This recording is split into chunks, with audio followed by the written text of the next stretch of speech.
Kehidupan manusia harus dilandasi dengan ajaran-ajaran Islam, karena Islam mengajarkan dari hal kecil sampai hal besar harus dilandasi dengan ajaran-ajaran Islam.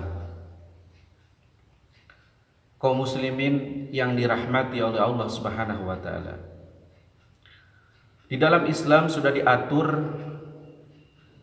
dari mulai kita tidur sampai kita mulai bekerja harus dilandasi dengan ajaran-ajaran Islam. Nabi Muhammad sallallahu alaihi wasallam telah bersabda, "Malam yubtadau bihi bahwa aqta." Artinya, barang siapa yang memulai pekerjaan yang baik tidak dilandasi dengan bismillahirrahmanirrahim, maka pekerjaan itu seperti binatang yang tidak ada ekornya. Artinya, suatu pekerjaan yang tidak dilandasi dengan lafaz bismillahirrahmanirrahim, maka akan Allah cabut barokahnya.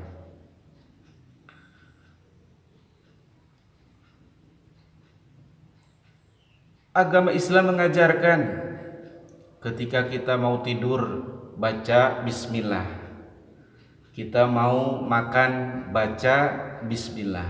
Ini kadang-kadang hal yang kecil seperti ini kita kadang-kadang tidak menghiraukannya.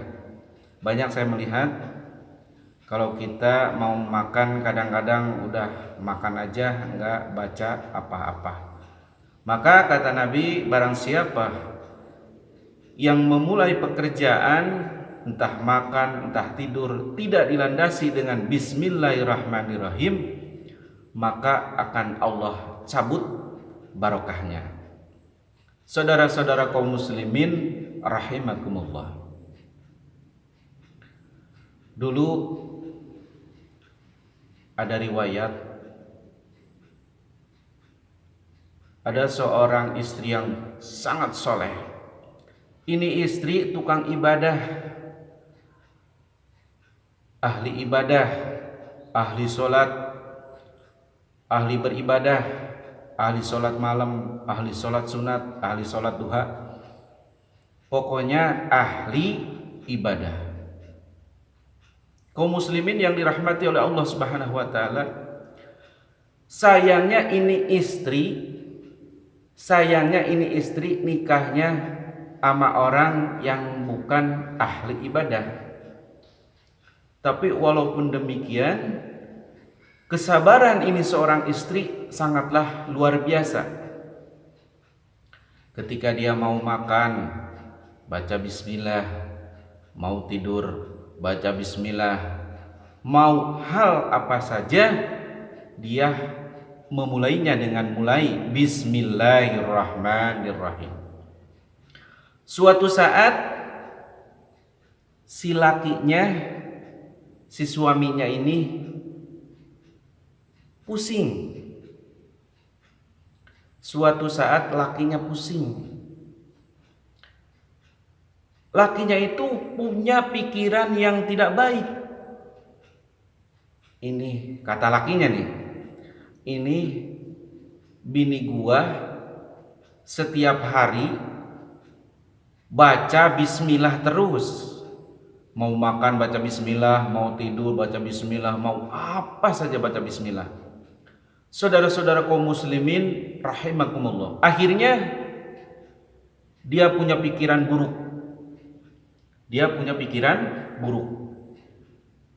Suatu saat dia pergi ke hutan, bawa karung, dia sendirian pergi ke hutan. Hendak apa? Yaitu dia hendak menyelakakan istrinya ini. Istrinya ini mau dicelakain, mau supaya binasa, mau supaya mati. Akhirnya ini laki-lakinya yang jolim ini bawa karung, ula-ula yang ada di pepohonan itu diambil.